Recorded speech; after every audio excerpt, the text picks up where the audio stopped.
नमस्कार। तसेच संचालक रमण भाणारकर हे देखील उपस्थित आहेत, यांना माझा नमस्कार। तसेच बाहेरगावून आलेले या परिसरातील आणि आमंत्रित आलेले सर्व बाबांचे सेवक, कदाचित मार्गदर्शकही असतील कोणी, सेविका आणि बालगोपाल, या सर्वांना माझा नमस्कार। शाळा चर्चा बैठक घेणं आवश्यक आहे। नव्या हवनानंतर आता मी तळवेकर साहेब ऐकलं काल परवा, मी जेवण घ्यायलाच पाहिजे अशी कोणावर जबरदस्ती नाही आहे, कोणा सेवकावर किंवा नवं हवन झालं, चर्चा बैठक झाली ना आता भोजन, तशी काही कोणावर बळजबरी नाही आहे। पण हा मार्ग जसा सत्याचा आहे का स्वयंस्फूर्तीने तो सेवकच तयार होतो। नाही नाही, माझ्या घरी तुम्ही जेवण केल्याशिवाय कोणी जाणार नाही अशी त्याची मनापासून इच्छा असते, आणि ती बाबाची भक्ती आहे, ती शक्ती आहे। ठीक आहे, मला वाटते 4 वाजत आहेत आणि 5 वाजेपर्यंत आटोपाला पाहिजे पूर्ण, असं मला तरी वाटतंय। तर हा मार्ग जो आहे ना, अगदी सत्याचा मार्ग आहे। मार्ग म्हणजे काय आहे? रस्ता। रस्ता म्हणजे वाट, वाट म्हणजे गीत सडक आहे की नाही। आणि या सडकाने चालता चालता तुम्हाला कोणत्या कोणत्या नियमाचे पालन करावे लागणार आहे हे आपल्या बाबा झुंजोजीनं सर्व सेवकांना इतक्या सोप्या भाषेत आणि साध्या याच्यातून समजावून दिलेलं आहे। आता कोणती सांगितलं ना, की आपली पुस्तके 10 रुपयाची मार्गदर्शिका येते, नियमावली, त्याच्यात संपूर्ण माहिती आहे। काही गरज नाही कोणाला विचारायची, पण आपण विचारतही नाही, वाचतही नाही, पाहतही नाही। दिली मार्गदर्शकाने ठेवून दिली, आता सांगितलं आमच्या कोरोळ्या फेकून देते, कार्य घेतलं तर चांगलं असेल तर ठीक आहे। काही का असे ना, या मार्गाचा जो प्रसार आणि प्रचार जो आता सध्या होत आहे ना, तो अगदी वाऱ्यासारखा होत आहे, भर्र भर्र भर्र भर्र भर्र भर्र। आजपर्यंत टीका करत होते, पण आता एकाएकी या परमात्मा मार्गावर टीका करण्यात जरा ते मागं पुढे पाहतात।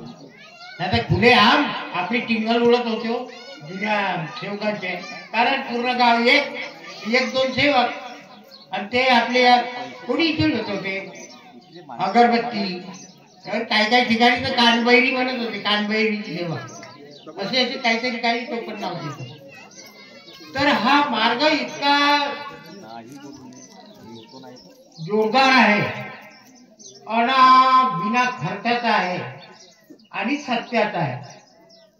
आता तुम्ही म्हणाल तुम्ही कशाहून म्हणता, त्याच्याकरता मी स्वतःचं उदाहरण देतो। कदाचित कोणालाही वाटत असेल का हे गुरुजी म्हणतात, गुरुजी होते, मी यांच्या मागे काय पिढा लागली असं। कमीत कमी आपली पिढा तुम्हाला सांगेन तेव्हा तुम्हाला काहीतरी वाटत का मार्ग कसा आहे आणि का म्हणून लोक येतात। तर मी थोडक्यात आपल्याला सांगून देतो, मी शिक्षक होतो जिल्हा परिषद नागपूरला, आणि सुरुवातीला काही व्यसन नव्हतं, पण काही काळानं 1-2 वर्षानं दारूचे व्यसन लागले। व्यसन म्हणजे व्यसनाचे प्रकार 2-3 असतात। आमच्या या मारवाडी गावाला कसं व्यसन होतं हे माहित नाही, पण माझं व्यसन इतकं जोरदार होतं, नुसता व्यसनीच नाही तर तुम्ही त्याला काय आजकाल म्हणतात बेवडा। बेवडा म्हणजे बेवड्यापेक्षाही बेवडा, इतका खतरनाक व्यसन माझ्या दारूचा होता। सारी जिंदगी बर्बाद होऊन गेली होती। नोकरी सुरू, मुलं बाळ होते, जवळच नोकरी होती गौरीला, कोटगाव गौरी जवळच आहे, मी तिथे येणं जाणं करत होतो, घरची काही चिंता नव्हती। शौक इतका वाढत गेला, शेवटी माझी खात्री, माझ्याच भरोसा मलाच नव्हता, मी केव्हा मरून जाईन म्हणून या व्यसनात। घरच्या लोकांना खूप चिंता पडली, आता कसं करायचं, आता कसं करायचं, काही इकडे तिकडे पाहायला लागले. वैद्य वाणी जैनी देवता सारं सारं सारं करून टाकलं. अरे एवढंच नाही, तुम्हाला सांगतो हा मार्ग इतका सत्याचा बाई, खरंच भाऊ इतका सत्याचा मार्ग आहे. या मार्गासारखा मार्ग या जगात नाही आहे. कारण हे नुसतं कानोकानी पुस्तकातून वाचन सत्य म्हणा नाही, प्रत्यक्षात अनुभवलेले आहे.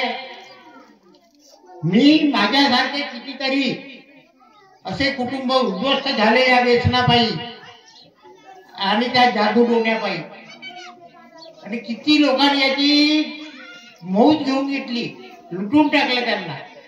पण आता दिसते का एकतरी वैद्य एखाद्यारी का. मी सांगतो माझ्या गावात कोटगावात संध्याकाळ झाली रे झाली, दिवाबत्ती लागली का आम्ही मला चांगली समज आहे, बहुतेक घरी ते ज्योत घालत होती. तांदरी जी म्हणता की नाही, धागा एक त्याच्या दिवना आलं ते ज्योत आणि तो भगत भेट बसाचा आणि त्या हाल येतो. अरे एक दोन घर ओलांडले का तेच दिसे. पण आता फिरलं का नाही तर दोन चार घरात एक दोन घराच्या आड ही बाबाची ज्योत दिसते. इतका मोठा परिवर्तन या मार्गात झालेला आहे. आता ते मला सांगायचं राहिलं थोडस, कोणतं दारू इतकी खतरनाक दारू पुरा बर्बाद करून टाकला होता. मला पुरा निष्ठाबोध झालं होतं. शेवटी घरच्या लोकांनी खूप देवर इकडे तिकडे वही वाणी जानते जुनते सर्व पाहून टाकले. पंडित अरे एवढंच नाही, तुम्ही गणेशपुरी बाबाजी कोणी ऐकलं असेल, आमच्या जुन्या लोकांनी गणेशपुरी बाबाजी जे मौदेवाले म्हणत होते आणि त्यांच्या जागनाथ बुधवारीमध्ये मठ देखील आहे आता. ते आमचे कुटुंबाचे धर्मगुरू होते. आणि एवढंच नाही, बाबा जुमदेवजीच्या घरी देखील त्या गणेशपुरी बाबाजीनं हवन केलं होतं. हे भूतकांडी भूत लागले होते त्याच्या घरात. बाबा जुमदेवजीच्या विठोबाजी ठुमरीकरच्या त्यांनी देखील त्या गणेशपुरी बाबाजीचे हवन आपल्या घरी केले होते. ते गणेशपुरी बाबाजी आणि ते आमच्या वडिलांचे पक्के धर्मगुरू. सारा विश्वास त्या बाबाजीवर, गणेशपुरी बाबाजीवर. बाबाजी म्हणे या पोराचा कसा करायचा पहा, आता हा काही दुरुस्त होऊन नाही राहिला. तर त्या आमच्या मोठ्या वडिलांनी काकांनी बाबांना त्या जुमदेवजी नाही गणेशपुरी बाबाजीला विनवणी केली. त्याला तुम्हाला सांगतो या मार्गासारखा मार्ग या जगात नाही आहे. जे आपण म्हणतो ना, बाळ जन्माला येतो आईच्या उदरातून, तेव्हा त्याच्या मस्तकावर ब्रह्मदेव जो जन्माला टाकतो तो ब्रह्मदेव रेषा ओढतो आणि त्या रेषेवरती त्या मुलाच्या पूर्ण भविष्याचे सत्वी लिहिते. बरोबर तो जन्माला आला का त्या सत्वीच्या अक्षराप्रमाणे त्याचे जीवन चालते. इकडे तो केव्हा जाणार, मरणार का ते सर्व लिहून देते. त्याची सर्व पूर्ण आयुष्याची जीवनाची. तर ते गणेशपुरी बाबाजीचे पंडित तज्ञ ब्राह्मण ज्योतिष चांगले शिकलेले साधारण पंडित नव्हते राज बाबाजी जवळ हवन करायचे. त्या पाचही पंडिताला बाबाजीने बसवलं आणि त्यांना सांगितलं का या पोराची तुम्ही जन्मकुंडली काढून द्या. त्यांनी एका दिवसात, शनिवार दिवसही होता, बसली जमून दिवसभर पाचही पंडिताने काढली कुंडली. त्यांनी मग सायंकाळी बैठक घेतली आमच्या वडिलाची. मला तर काही सांगत मी ऐकत नव्हतो. ते आपल्याला त्यावेळेस कोणाचे ज्ञान ध्यान नव्हतं लागत. लग गई की हो गया काम, आहे का नाही. त्या दारूवाल्याजवळ किती पुराण सांगलं कोणी ऐकत नाही. तर ते करत बसले काही जण. आणि मग त्यांनी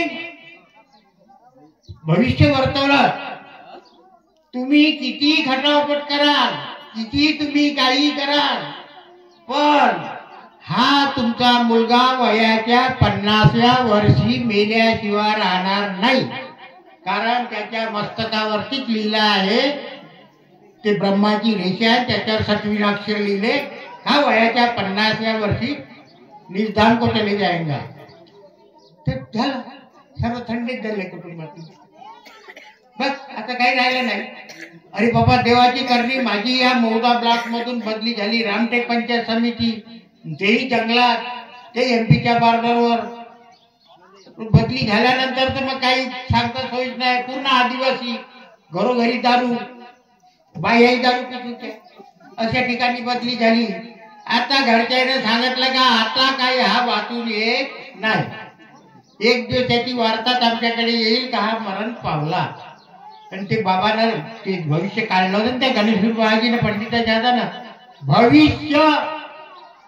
भविष्याप्रमाणे हा आता गेल्याच्या रात नाही जाऊ द्या, नावच सोडलं म्हणते. ठीक आहे, काय सुचलं काय नाही. भगवंतांना मला अशी सद्बुद्धी दिली या मार्गात. तेव्हा काय एवढा प्रचार प्रसार नव्हता. मी ज्या गावात होतो ना नोकरीला, त्या गावात एकही सेवक नव्हता. आणि परमात्मा म्हणजे काय हे समजतही नव्हते. फक्त ते ताजमेजी बाबा वगैरेच्या त्याचा काही होता. तर मी आता कार्य कुठून घेऊ. काही इथं तळवेकर साहेबाकडे येणार होतो का नाही. मग जाऊ कुठं. मग नागपुरात गेलो, भवनात गेलो. तिथे लांजेवार मॅनेजर होते आपले हिरामनजी. त्यांना विचारलं, आता तुम्ही म्हणाल त्यांचा तुमचा परिचय कसा. एकाएकी नवीन माणूस कसा जाऊ शकते. पण ते हत्ती डोईचे लांजावर होते. आणि त्यातल्या त्यात माझ्या मुलीचं लग्न त्या भवनातून अगोदर ते किराणा देत होते. आपले सांस्कृतिक भवन नाही का आपला वर्धमान नगरचे. लग्न, पेरव्या, काय साक्षगंध, असं तसं काही कार्यक्रम असले ते किराणा देत होते. नंतर ते ट्रस्टनं मनाई केली आणि ते बंद केलं आता. तर त्या भवनातूनच मुलीचं लग्न झालं. त्याच्यामुळं संपर्कात आले होते हिरामन भाऊ. मी गेलो, हिरामन भाऊ असं मी कार्य कुठून घेऊ. अरे नाही बा म्हणे, तुम्ही का कार्य घेता म्हणे, का तुम्ही दारू सोडाल म्हणे, नसलं नाटक नका करू. अरे नाही भाऊ म्हटलं, आता मी सोडतो, काही करा. ते जा म्हणे तुम्ही.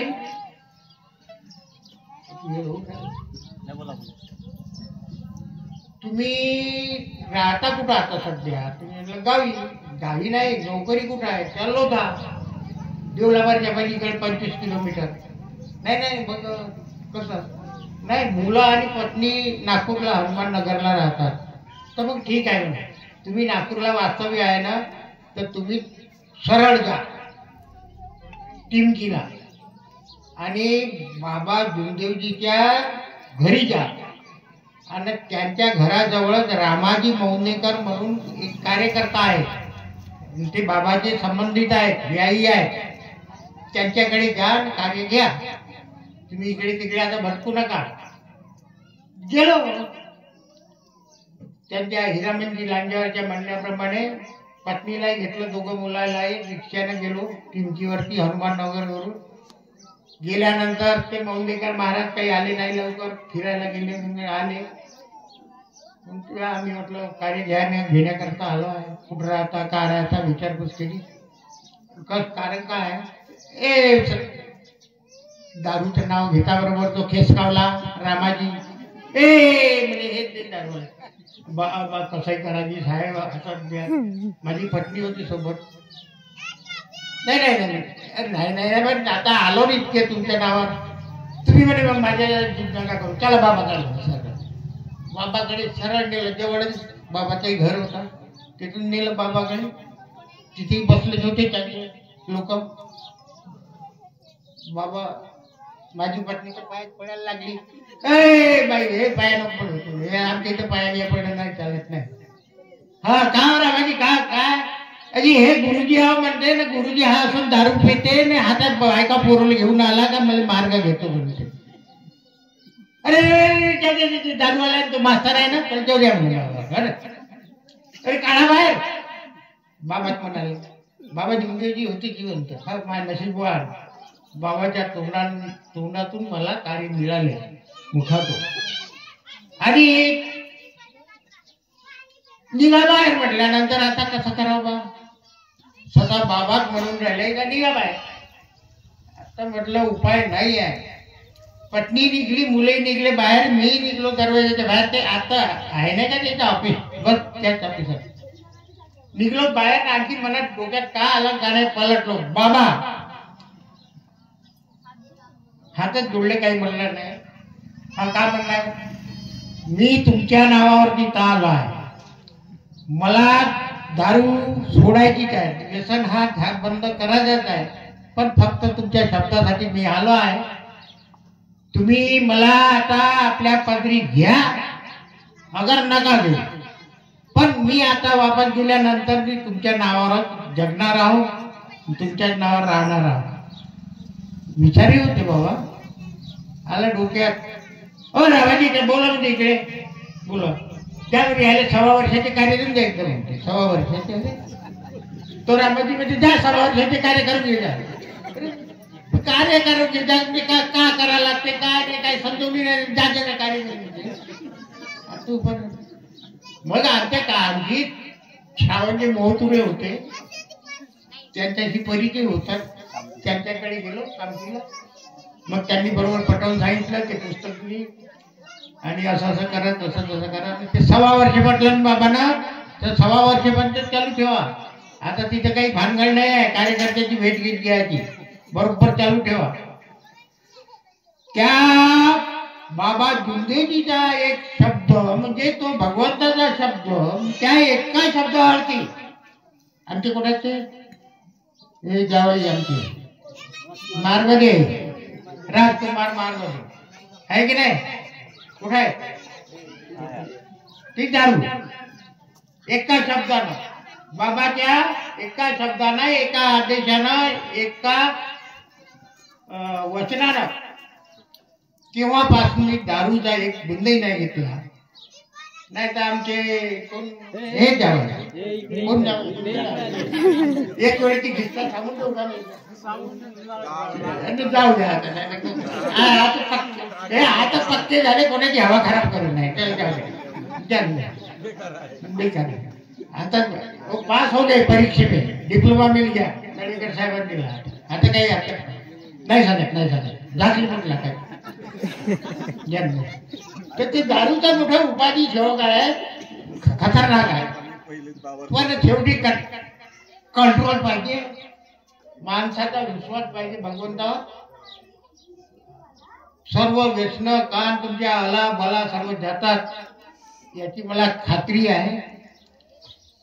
आणि तेवढे सांगतो, आणि तुम्ही या मार्गाला नुसत्या हलक्यावरही न्या नको. म्हणजे आहे केलं तर केलं तरी चालते असं नाहीये. जर त्याच्या भक्तीत फरक पाळला तुम्ही तर तुम्हाला सत्यानाशही केल्याशिवाय ठेवत नाही. या मार्गाविषयी तुम्हाला सांगतो, या व्यसनाबद्दल तर मी स्वतःचाच सांगतो भरोसा का बाबा जुंदेजीच्या एका शब्दानं माझी दारू सुटली. वाटेल ते आज ते राहिली गोष्ट. त्यांनी सांगितलं 50 वर्षी मरणार आहे.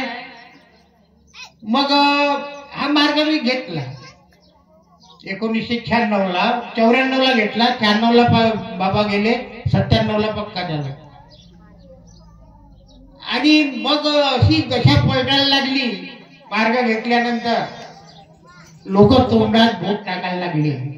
अरे हा का चमत्कार झाला, हा का चमत्कार. लांजावर मास्तर सारखा मास्तर आज त्याचा पेपरमध्ये नाव 1999ला तळेकर साहेब माझा आदर्श शिक्षक म्हणून मौदा पंचायत समितीतून नाही रामटेक पंचायत समितीतून निवड झाली.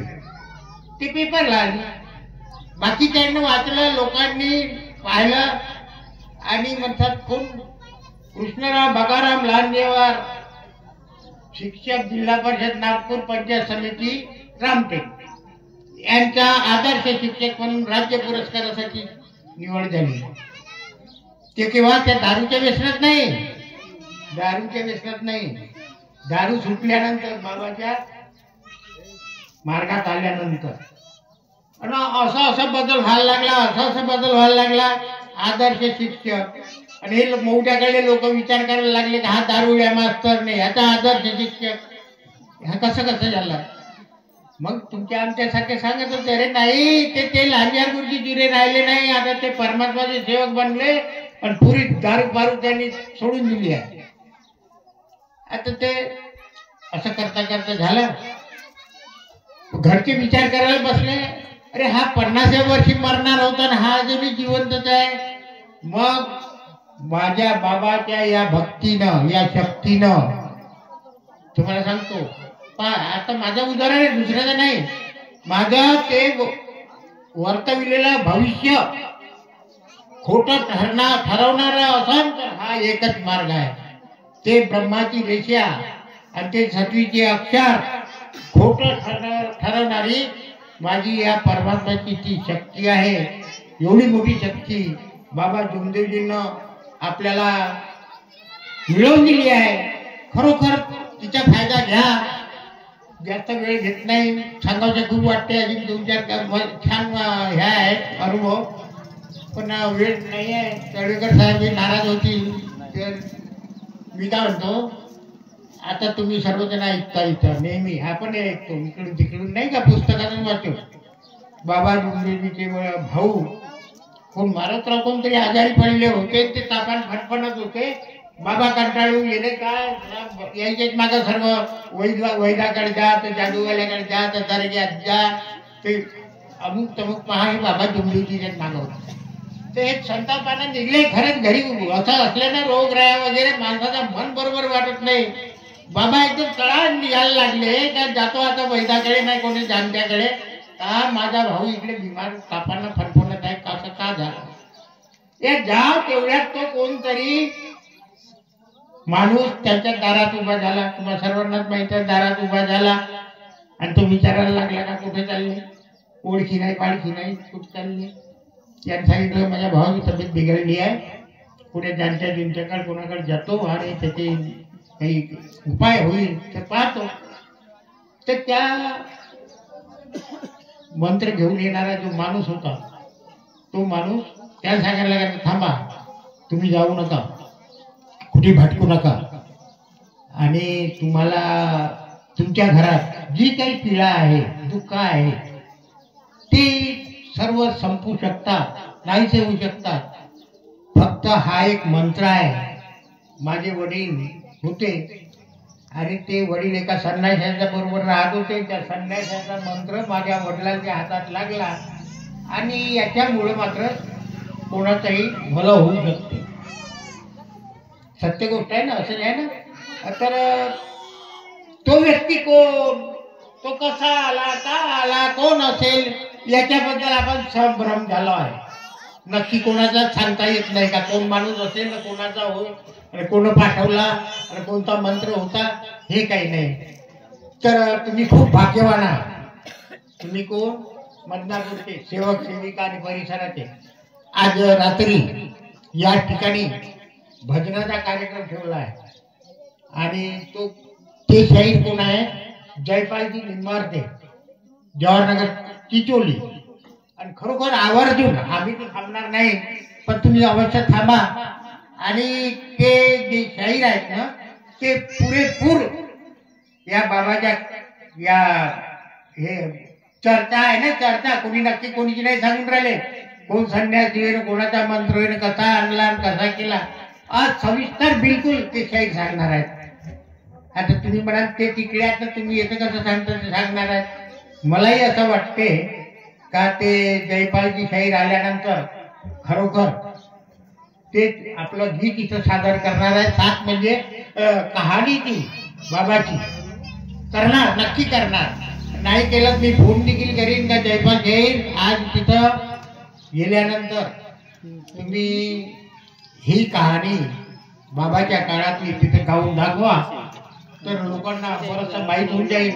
आपण संभ्रम झाला काय कळत नाही नक्की काय बा, संन्यासी कोण, कोण मंत्र घेऊन आला होता, काय केलं काय नाही, त्याचा परिणाम काय होऊन राहिला, हे मस्त सविस्तर ते शाहीर आपल्या गायनातून सांगणार आहेत. म्हणजे मी सांगितलं त्यांना कसंही कर, पण ते सांग. ऐकायचं संत ना, ऐकायचं नसं तर त्याला वेळी का नको फुसकी सोडू नको जाऊन तिथं, नाही तर बेकार होऊन जाईल, हवा खराब नाही का. तर ठीक आहे, आवर्जून ऐका. खूप वेळ झालाय. बाबाबद्दल बोलतो म्हटलं खूप बोलायचं वाटते. काय काय झालंय माझ्या ते राहिलं नाही राज्य का ते जिल्हा पुरस्कार मिळाला आदर्श शिक्षक 1999 ला, लगेच 2001 ला राज्य पुरस्कार मुख्यमंत्र्याच्या हस्ते, सत्कार पती पत्नीचा, ते इकडे तिकडे औरंगाबादला बोलावून तिथं सत्कार करण्यात आला. तेव्हा या लोकांची खूप जळली. हा राज्यात गेलाच कसा, तो आदर्श शिक्षक आणि तो महाराष्ट्र राज्याचा, तोही नागपूर जिल्ह्यातील एकच.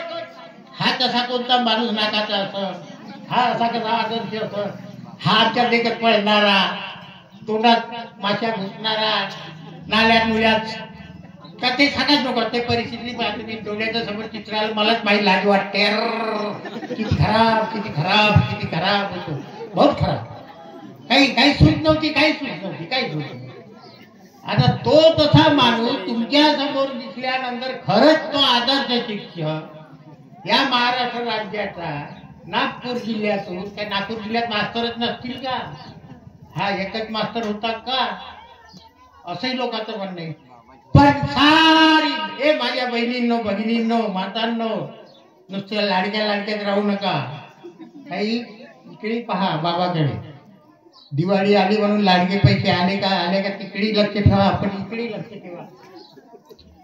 तर याच्याकडे खरंच दुर्लक्ष करू नका. तुम्ही भगिनी असाल तर माझे बंधू असो, खरंच जशी आपण मार्गात आलो ना, तशी याची तत्व शब्द आणि नियमाचीच पालन करायचं. खूप डोक्यावर काही बोजा नाही आहे आणि कोणी ग्रंथ पुराण वाचायचे नाही आहेत. ते बाबाने दिलेले त्याचे वचन आहेत ना, 4 तत्व, 3 शब्द आणि ते 5 नियम, बस तितके तुम्ही करा. नाही तुमच्या जीवनात बदल होईल तर मग सांगा हा मार्ग ठोका नाही, खरं करू पहा. आणि लोकांवर टीका देऊ नका. तुम्ही करत नाही मग टीका मार्गावर येते, त्या कार्यकर्त्यावर येते. असा कार्यकर्ता का, तसा मार्ग का? म्हणून तुम्ही बदनाम नका होऊ, मार्गालाही बदनाम नका करू. आणि त्या बाबाच्या भक्तीला त्यांनी काय केला बिचारा भीमदेव बाबानं, आणि तेवढे परिश्रम करून आयता मलिंदा, आयता लोण्याचा गोळा. रडू नको बाळा, पाण्याला जाते नायता लोण्याचा गोळा कुठे हातात काहीतरी म्हणतात ना आजकाल ते. तशासारखा आयता लोण्याचा गोळा बाबा भीमदेवजीनं तुमच्यासाठी, सेवकासाठी, सेवगिरीसाठी काढून दिलाय. वो खानेवाला हो ना, बस खानेवाला हो तो बिलकुल किसी को मिल सकती है. त्याच्यात काही आमच्या जात नाही, धर्म नाही, पंथ नाही, काही नाही. फक्त तुमचे ते 4 तत्व, 3 शब्द आणि 5 नियम, बस बरोबर पहा. आणि पुढच्या वर्षी बोलावलं तर ठीक. तर तळेकर साहेबांना इथं नाही बोलावती, मांडळला बोलावती. अरे मांडळला नाही, याच वर्षी बोलावतो ना. किती तारखेला बोलावतो? नाही तारीख नाही, महिना जानेवारी महिन्यात. आणि सेवक संमेलन घेऊ छोटासा, सर्व सेवक सेवकींना आम्ही साहेबांच्या मार्फत इतरला देऊ, पत्र देऊ, विनंती करू आणि अवश्य या कोपगावला. तर खूप बोललो, किती बोलावं का बोलाव हे याचंही काही भान ठेवत नाही. वेळेचा भान ठेवतो, पण ठीक आहे. तर बोलता खूप बोललो. मला स्तुती माझ्या तळवेकर दादाजी ते करतो, कारण मी यांच्या घरी येऊन गेला. एक वेळ आमच्या सुनीताबाईंनी सांगितलं, पण आमचा अमर रमण बाबू भानारकर. अरे